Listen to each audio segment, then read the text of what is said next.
Pascal le grand frère vient d'être condamné. Eh, les psys, la noix, là, 2 balles, là, elle a changé de métier. Motif, trop de secrets, jamais avoués. Je vais te parler, tu vas bien écouter. Il a 15 questions pour sauver sa peau. S'il parle, il repart libre. Putain, je vous dis ce truc là, les gars, c'est mieux dit ça. S'il esquive, il s'enfonce. Niveau salaire, ça paye plus la télévision ou les réseaux sociaux? Ici, pas d'avocat, juste une table.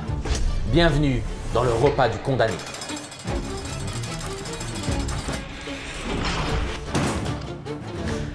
Pascal, Benito. est-ce que tu as eu des nouvelles de Guillaume Play après ta sortie sur lui chez le youtubeur Narcos? Ah, moi je m'attends de toi, qu'est-ce qu'il y a? Parce que t'as invité du monde là, trucs qui font des sports de combat. Viens, viens, je te dis bien. Diable.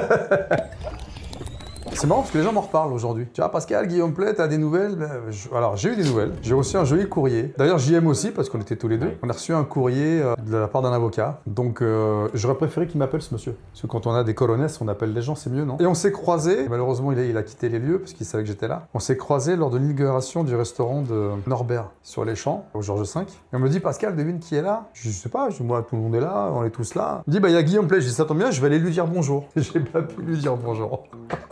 Donc voilà, donc j'ai pas eu de nouvelles depuis. Je pense que cette histoire, c'est plus à moi d'en parler, c'est aux personnes concernées. Moi, il m'a fait 2 petites crasses, j'ai pas apprécié. Il avait pris le nom de ma salle de sport, le QG, pour faire son émission. D'ailleurs, là, il a pris le nom légende qui appartient à une nana, une youtubeuse qui est... Tu vois de qui je parle ou pas? Pas trop? Pas trop, non. Voilà, les gens qui connaissent savent, donc il a pris le nom. Donc voilà, donc c'est pas très cool d'avoir ce genre d'attitude. Aujourd'hui, il se range un petit peu du bon côté, parce que je pense qu'il a peur. Il a peur que des choses sortent. Donc moi, j'ai rien à faire sortir, parce que j'ai pas de documents, ce genre de choses, c'est pas à moi de le faire. Donc moi, Guillaume, j'ai rien contre toi, juste, voilà, ne prends pas les gens pour des imbéciles, surtout moi en fait. Voilà, le message est très clair, je pense avec la tête que je fais.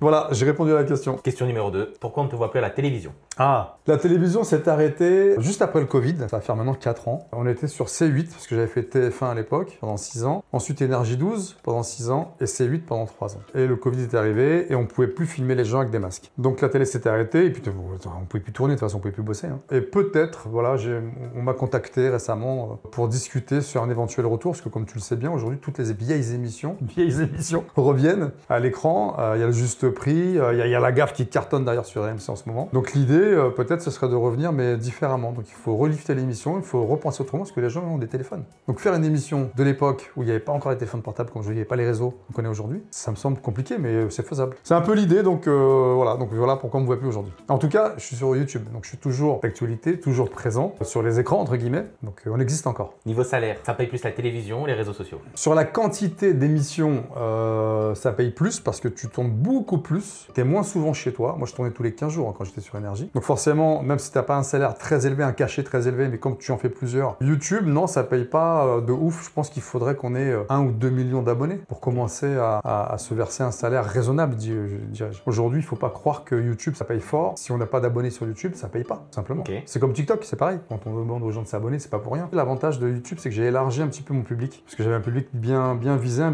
public télévisuel. Maintenant, j'ai un public télévisuel et Internet YouTubeur. Donc c'est plutôt pas mal. Donc mais ça paye pas de ouf. Hein. La preuve, je suis venu en Uber, hein. Je vais même pas venir avec mon chauffeur personnel. Je peux grignoter un petit peu. Mais hein. comment Parce que c'est le repas, c'est le repas du repas. condamné. Voilà, donc. C'est le dernier repas autant qu'il mange. Hein. Donc je profite. Hein. Bon. Question numéro 4, est-ce qu'on t'a proposé, déjà dans ta carrière, une émission de télé-réalité? Oui. On m'a proposé effectivement de participer à une émission de télé-réalité, mais je l'ai fait. Et l'émission s'appelait The Power, où j'ai vécu un drame pendant cette émission. J'ai perdu ma marraine, mon oncle et mon cousin dans l'incendie de leur maison. Toujours une pensée pour eux. Pensée aussi, puisqu'on parle de décès, j'ai perdu ma maman il n'y a pas très longtemps, donc mon papa n'est plus les plats. Donc là, j'ai plus personne. Il me reste encore de la famille, hein, bien sûr. J'ai mes enfants. Mais ouais, donc une émission difficile, parce qu'il fallait mentir tout le temps. Et moi, j'ai du mal à mentir en fait. Donc quand je me retrouve avec plein de gens qui sont habitués de ce type d'émission où ça crie mais des fois pour rien, où je suis obligé de calmer tout le monde parce que moi d'un moment ça me saoule quoi. Enfin, moi je suis là pour faire une émission, je suis là pour gagner, je reprends d'une association, mais il a fallu que je fasse le fou à un moment donné parce qu'il y a eu des mots qui m'ont pas plu, donc où j'étais insulté, donc bah, il a fallu que j'attrape quelqu'un et que je lui dise écoute maintenant on va parler entre hommes, il n'y a plus de caméra, la caméra c'est pas un bouclier, c'est pas la caméra qui va te protéger, maintenant je suis là, qu'est-ce qu'il y a? Donc voilà, on m'a insulté, je suis allé voir la personne, la prod est venue, elle dit attends Pascal calme-toi, je dis non je me calme pas, je dis moi je viens pas me faire ici, j'ai 55 balais, c'est pas un gamin de 25 ans qui va m'insulter quoi. Putain, je vous dis des trucs là les gars, c'est inédit ça. Ah c'est inédit ouais. Je l'ai attrapé du coup, la prod est venue, elle dit voilà Pascal, on peut pas agir avec violence. Je dis non, je dis moi je veux juste qu'il s'excuse. S'il s'excuse, je vais descendre. je vais me calmer. Donc excuse-toi. Le soir même, la production appelle la personne en question, on est dans une chambre, il est face à moi, et je lui dis je t'écoute. Et moi je suis encore chaud, hein, parce que moi je descends pas vite, hein, je mets du temps. Je dis voilà Pascal, mes paroles ont dépassé ma pensée, je tiens à m'excuser, il me tend la main. Je lui enlève ta main. Avant d'accepter tes excuses, je vais te parler. Tu vas bien écouter. Je dis 1, je suis pas ton pote. 2, tu m'insultes pas. Et 3, tu me respectes. Je lui dis t'as compris? Il me dit oui. Je dis maintenant répète. Du coup, je dis répète ce que je viens de te dire, voir si tu m'as écouté. Et il répète difficilement. Mais oui, il s'est excusé du coup, donc je suis redescendu. Faire une émission de télé-réalité. J'ai trouvé ça génial, l'expérience en tout cas, mais mentalement, psychiquement, très dur. Très dur parce que c'était pas mon élément, il a fallu que je sorte de ma zone de confort. Donc s'il faut refaire, je refais. S'il faut recorriger des jeunes, je le referai aussi. Bah, justement, en parlant de jeunes, question numéro 5, transition parfaite. Est-ce que tu as déjà recroisé un ado de Pascal le grand frère ou SOS ma famille a besoin d'aide et qu'est-ce qu'il est devenu? Bon, je mange les gars. Oh, bah, mais comment? Et après, je suis puni, donc si je réponds pas... C'est la chaise électrique carrément. Oh bordel. On est allé même plus loin, on les a fait revenir sur la chaîne YouTube. Et ils nous ont raconté un petit peu ce qu'ils deviennent aujourd'hui. La plupart sont cadrés, nickel, carrés, sont même père ou mère de famille. On me demande souvent d'être le parrain des enfants. Je refuse. Je refuse. Je veux pas être le parrain des gamins. Non, non, non. On n'est pas des membres de la même famille. Je suis venu vous aider. C'était mon rôle. J'ai fait le taf. Après, maintenant, éduque tes gosses. C'est pas moi de le faire. Parce que être parrain d'un enfant, c'est beaucoup de responsabilité. Complètement.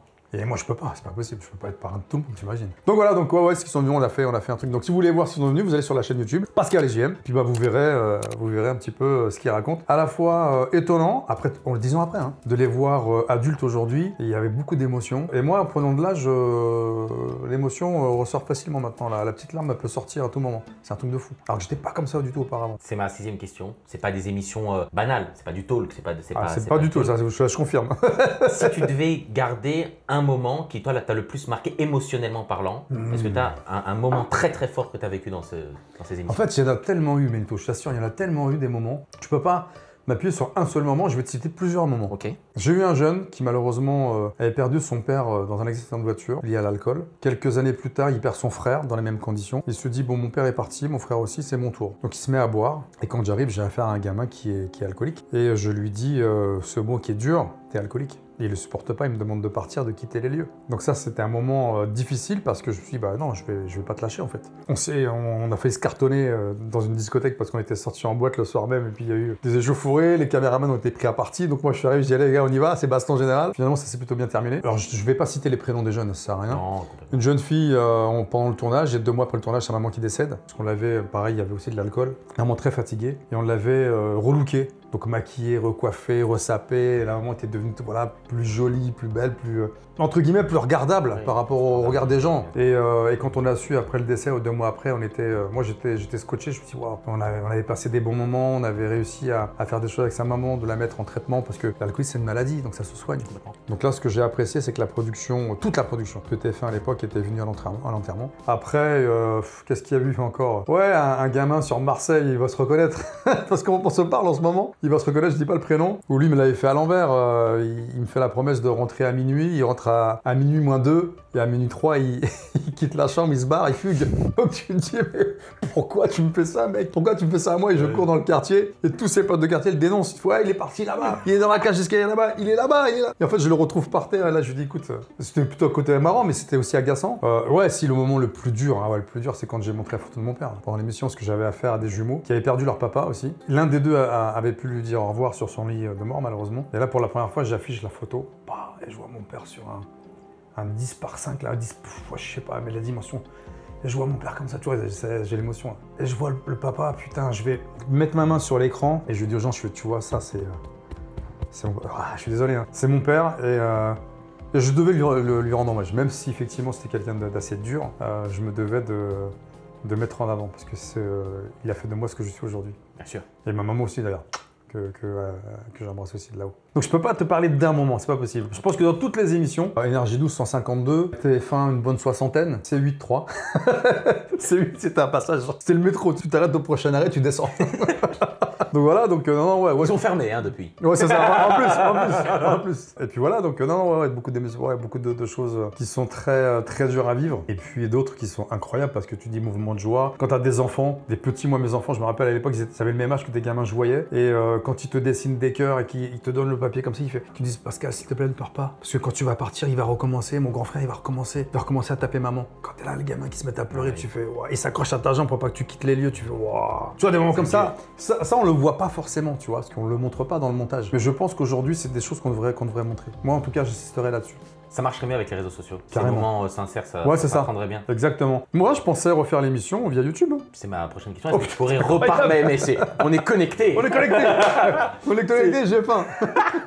Est-ce que tu te verrais ou tu pourrais refaire l'animation d'une émission comme Pascal le Grand Frère ou SOS Ma Famille a besoin d'aide? Franchement, ouais. Parce que quand tu fais 15 ans de télé, je me suis dit la télé, ça ne dure qu'un temps. Et moi, je m'attendais que après la première émission, je m'attendais à ce que ça s'arrête. Et quand Julien Courbet, je le remercie parce que c'est vraiment quelqu'un de fidèle, toi ça fait 20 ans maintenant, l'émission elle a commencé il y a 20 ans. Quand ce monsieur me dit, voilà Pascal tu me fais confiance, on fait ça, je dis oui Julien, je te fais confiance. Quand il me dit, voilà écoute Pascal, on vient de faire une émission, 7 500 000 vues, je dis vues parce que c'est maintenant YouTube, mais à l'époque c'était les audiences, 7 500 000 personnes, ça va pas s'arrêter tout de suite. Et je lui dis, mais Julien, comment ça va pas s'arrêter? On a fait une émission, ça y est, c'est bon, c'est réglé. Je dis non. Il me dit maintenant, attends-toi à être dans la lumière. Et je n'avais pas compris ça à l'époque. Toi, moi, j'ai commencé à télé, j'ai 35 balais. Et je pense que si vous commencez à faire ce genre de travail télévisuel ou même YouTube, attention, si vous êtes trop jeune, vous n'êtes pas prêt à connaître, enfin, à gérer la célébrité. Moi, 35 balais, j'étais déjà père de famille, donc j'avais les pieds sur terre. J'ai pas fait n'importe quoi, tu vois. Alors que je vois beaucoup de jeunes qui claquent leur pognon, où ils montrent qu'ils sont blindés. Pour vivre eux, il faut vivre caché, quoi. Donc, ne montre pas trop de choses. Et puis, ça regarde personne,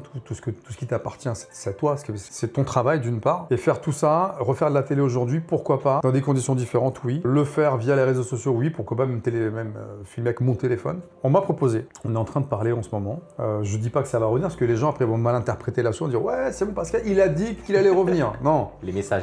Voilà, donc attention à l'interprétation, c'est, ouais, on sait pas. Donc je suis honnête, hein, je dis les choses. Hein, tu penses que ce serait bien pris aujourd'hui de le faire, une émission comme ça? On a besoin, t'as vu ce qui se passe. Dans les rues, il n'y a plus de respect. Tu vois même des gamins qui sont dans des bus, qui se filment, où t'as un papy ou une mamie qui veut s'asseoir et qui dit non, moi je reste assis, mec, lève-toi, je vais te gifler, toi. Je sais pas comment on était éduqué cette génération-là, même si, tant pis, je vais dire ce que je pense. Franchement, vous êtes tous des branleurs, quoi. Moi, je suis assez cash, hein. Ah, bah, je le pense aussi. Ouais. Et les gens n'osent pas le dire, vous êtes des branleurs. Respectez les gens, respectez les anciens. Nous, respectez nos anciens. Je sais pas, moi, quand j'arrivais dans un bus, je me levais, je disais à la dame, madame, asseyez-vous. Dans notre quartier où j'ai grandi, les papis mamies qui avaient des sacs, on prenait leurs sacs, on montait leurs courses, on n'est pas d'ascenseur. Moi, j'habitais dans un HLM à 4 étages, sans ascenseur, et il fallait monter les marches, quoi. On prenait les sacs et on les montait, on ne demandait rien en retour. Tout ça, ça se perd. Se lever quand t'es dans une classe à l'école, quand un adulte rentre dans une classe, moi j'ai connu, on se levait par respect. Aujourd'hui, les mecs qui sont là, presque les pieds sur la table, avec leur téléphone, ils vont filmer.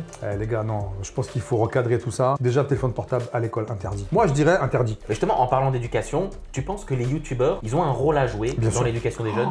Ah mais oui, mais c'est quoi? C'est marrant que tu m'en parles, j'ai fait une vidéo, là, il y a un coup de gueule sur les gens qui font des dégustations. Ah ouais, c'est pas le bon endroit.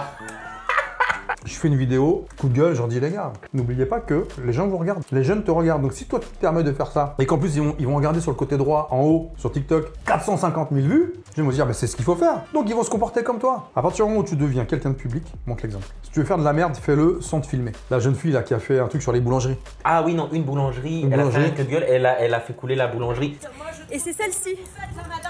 Regardez. Ils ont une note sur Google de 2,2, ils étaient à 4,8. Ouais. C'est normal ça? Tu fais couler une boîte? Complètement. Il y a eu un contre-effet. Il y a une autre fille qui a refait une vidéo pour dire justement, elle mettre des avis positifs en masse. Ben, j'invite à le faire aussi. Hein, c'est bien sûr. Moi, tu vois, je suis chef d'entreprise. Je sais ce que c'est. On paye des charges, on paye des machins, on paye des employés. Mais à partir du moment où tout business fonctionne et que tu as quelqu'un, pour une connerie, hein, tiens, pour un sandwich, qui a fait une erreur, c'est pas grave. Mais c'est une petite erreur en plus, c'est vrai. C'est rien. Tu te dis la boulangerie 4,8, donc c'est-à-dire qu'elle a une bonne opinion sur. Voilà. Et elle vient, elle fait machin, 2,2, le mec qui perd son business, les gens ne vont plus là-bas. Je vais même aller plus loin, c'est même pas forcément de sa faute, c'est la faute des gens. Complètement. Qui lui donnent raison, et ceux qui allaient là-bas avant n'y vont plus. C'est ceux-là les abrutis en fait. Il y a des statistiques, hein. Ouais. En dessous de 4 étoiles, ils sont pénalisés au niveau de leur chiffre d'affaires. Tu te rends compte? Arrêtez de faire ça. En parlant des youtubeurs, toi t'as fit avec pas mal de youtubeurs. Oui. J'ai plus le nom, mais t'as fait Thibaut InShape, t'as fait Michou. On dit justement souvent qu'il y a pas mal d'influenceurs de manière générale qui sont différents devant et derrière la caméra. Est-ce que toi t'as constaté ça? Ouais.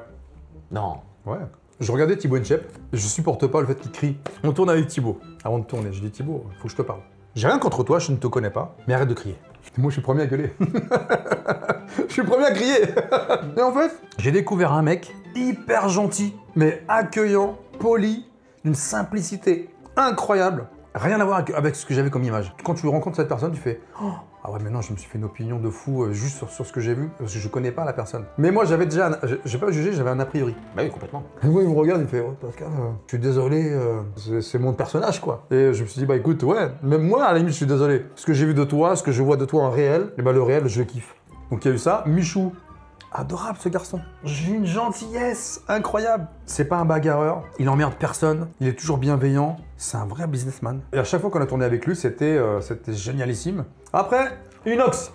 Inox Tag. Inox Tag. Oh putain, c'est mon youtubeur préféré là. Ah, non, Inox Tag. il va me casser. Toujours en retard. Ah, ça va, ça va. Non, toujours en retard le garçon. Tu donnes rendez-vous avec Inox, t'attends 2 heures. Le mec, il vient 2 heures après.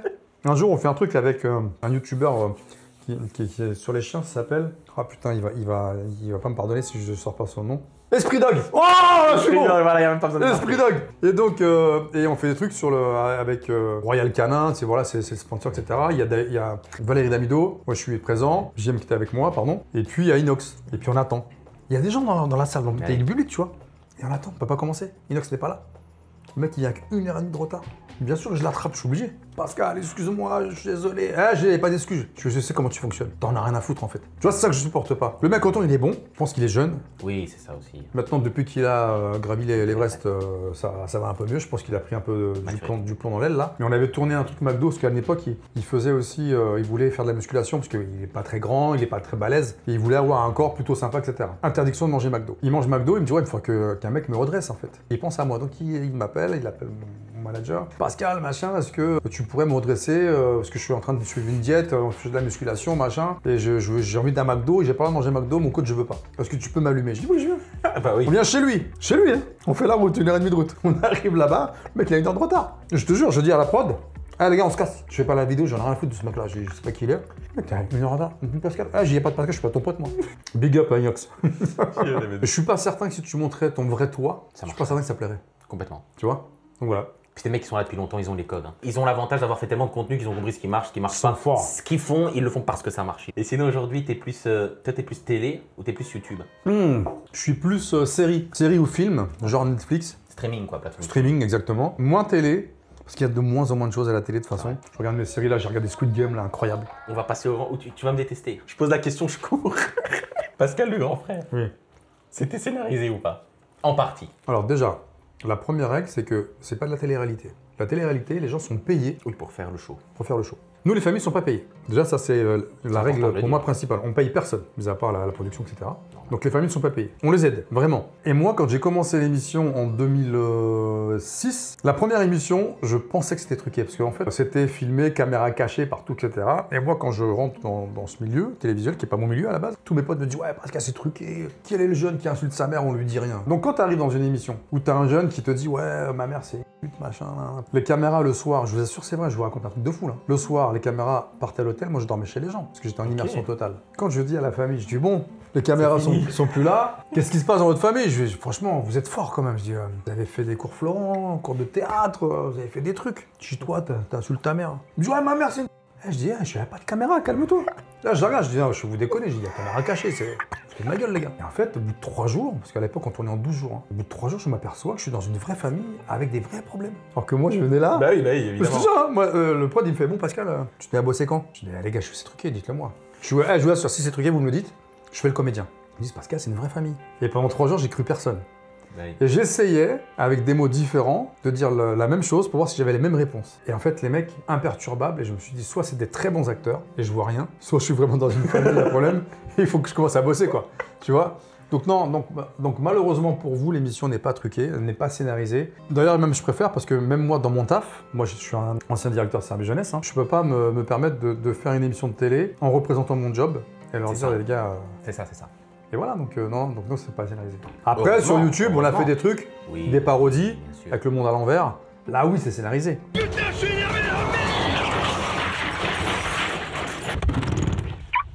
Mais effectivement, le truc, c'est que c'est tellement, en fait, c'est des exceptions. Et comme toutes les exceptions, les gens ne comprennent pas qu'effectivement, il y a un casting aussi qui est fait, j'imagine, en amont. Et donc, fatalement, on va chercher des familles qui ont des réelles difficultés. Ce n'est pas la majorité des familles qui ont ce genre de difficultés. Donc, les gens arrivent quand on se rend auprès de familles qui sont en difficulté, qui nous écrivent, je vais t'expliquer comment ça se passe. On fait des enquêtes. Enquête sociale, enquête scolaire, enquête de voisinage, enquête de police. Tant qu'on n'a pas rempli ces 4 cases, on ne débarque pas chez les gens. Le bulletin scolaire, on l'a. Moi, j'ai des bulletins des fois. Hein. Ah ouais, chahut machin, parle beaucoup, bagarre, insulte. Ah ouais, police, on les appelle.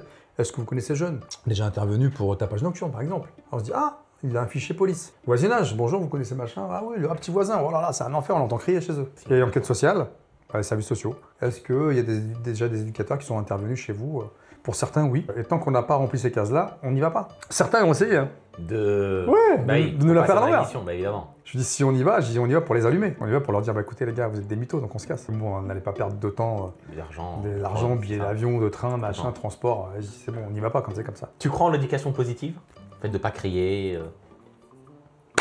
Alors là, je l'ai lancé sur mon ami.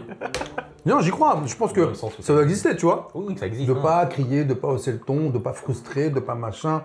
Les psys, la noix, là, 2 balles, là, elle changé de métier. Non, parce que vous broyez les gamins, vous broyez les parents, et vous dites aux parents, il faut pas faire comme ça, il faut faire comme ça. Mais toi, tu vis pas avec le gamin. Tu sais pas comment il se comporte, t'es dans ton petit bureau, tu vas demander 60 balles à la personne, au bout d'une heure, on se revoit dans 15 jours. Mais tu m'apportes pas de solution, en fait. Je travaille avec des psys génialissimes. Il y en a d'autres, faut qu'ils changent de métier. Donc, l'éducation positive, ouais, peut-être, mais la preuve, ça fonctionne pas. Tu sais, des fois, quand tu hausses le ton, ouais, ça calme tout le monde. Moi, je le fais avec mes jeunes. Pourtant, c'est des jeunes qui ont 14, 15, 16, 18, 25 ans, des fois. Donc, des fois, on a affaire à des gens qui vont vraiment se rebeller. Un petit, dès que tu hausses le ton, il a peur, il va se taire. Il n'y a que vous qui pouvez décider de savoir si ce système d'éducation positive fonctionne chez vous. Tant mieux. Ça fonctionne pas, il y a d'autres méthodes. Les miennes. Quand tu dis stop à un enfant, il comprend. Moi, heureusement que mon père, des fois, il m'a mis... Heureusement. Moi, je partais en cacahuète. Hein. En plus, j'étais bagarreur. Dans un quartier, c'était un peu chaud. Ce que je veux dire par là, c'est que l'éducation, ça ne s'apprend pas dans les bouquins. Ça s'apprend sur le terrain. Écoutez bien ce que je veux dire, tout le monde. Je disais à une époque, on a affaire aux enfants rois. Les enfants rois, c'est dépassé maintenant. Là, on a affaire aux enfants empereurs. Et là, ce qui arrive, là, ce sont les enfants dictateurs qui vont décider de tout à la place des parents. Quand tu regardes les pubs aujourd'hui, n'importe quelle pub, hein, bizarrement, c'est les enfants qui décident. On met des enfants en avant. Tu vois, le papa qui oublie de fermer le robinet, c'est l'enfant qui fait la leçon. T'as le robinet. Hein. Le daron, il est pas bête. Il ferme le robinet, pas besoin de son enfant pour... tu vois. Et moi, j'ai rencontré beaucoup de parents qui me disent, avec Internet, on est dépassé. Quand ils veulent faire une photo, ils savent pas utiliser le téléphone portable. Tu vois, moi j'ai grandi, moi je suis la génération qui n'a pas connu Internet. Je pense que je suis la dernière génération. On a grandi avec ça, enfin on a connu les années 2000, etc.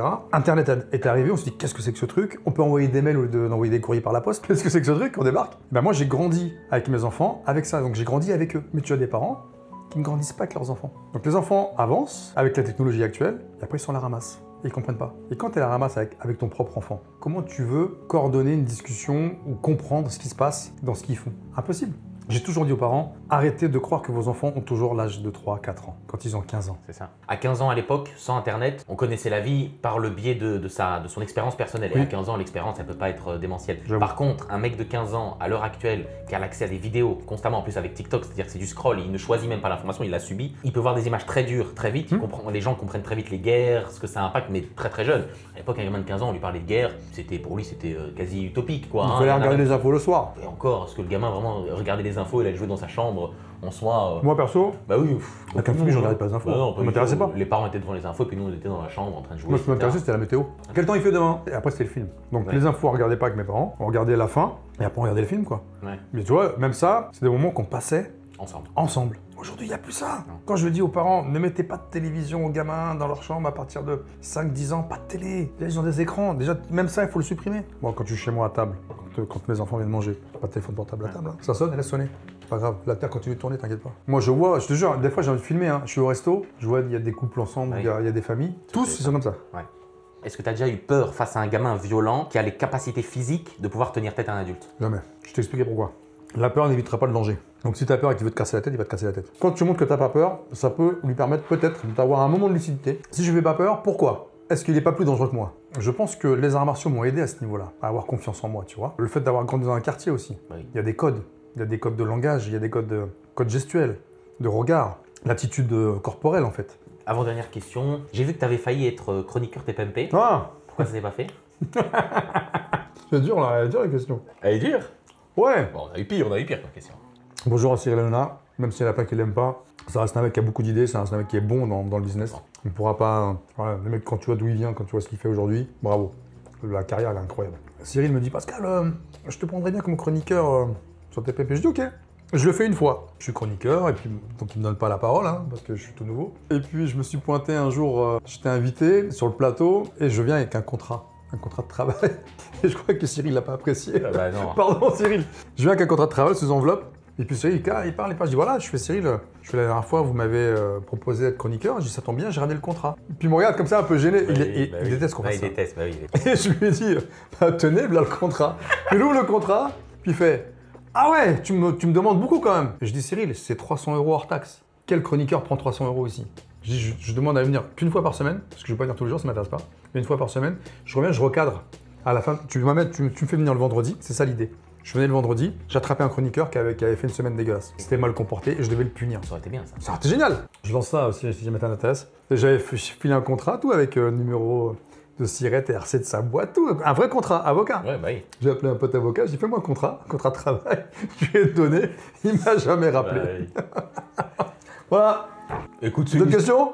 Bah, une dernière question, on finit là-dessus. Ah. Si tu avais un message à donner au toi de 20 ans, ce serait quoi? Respect, partage, écoute, entraide. Je pense qu'avec ça, déjà, ça fait une main, ça fait 5 doigts. Tu peux déjà attraper des choses. Crois en tes rêves. Ne rêve pas ta vie, mais vis tes rêves. Et puis la dernière chose que je peux dire aussi, c'est tout ce qui est gardé en toi, les connaissances, quand tu les gardes en toi, bah, elles pourrissent en toi. Et tout ce qui est donné fleurit. Donc toutes tes connaissances, donne-les pour que ça puisse justement se propager et que tout le monde puisse profiter de tes connaissances. Ensuite, on pourra partager tes connaissances avec d'autres personnes. Tout ce que vous avez en vous, il faut le partager. Voilà, c'est tout ce que je pourrais dire. Bah écoute, on va finir sur ça, c'est très Avec beau. plaisir. N'hésitez pas, la chaîne Pascal et JM aussi sur YouTube. Abonnez-vous, la cloche, mettez, comme je dis toujours, les pouces, les orteils et le corps entier. Ben voilà, en tout cas c'était un plaisir. On se retrouve très bientôt Partagez. pour une nouvelle vidéo, une vidéo tous les 15 jours. Ciao. Salut tout le monde les gens.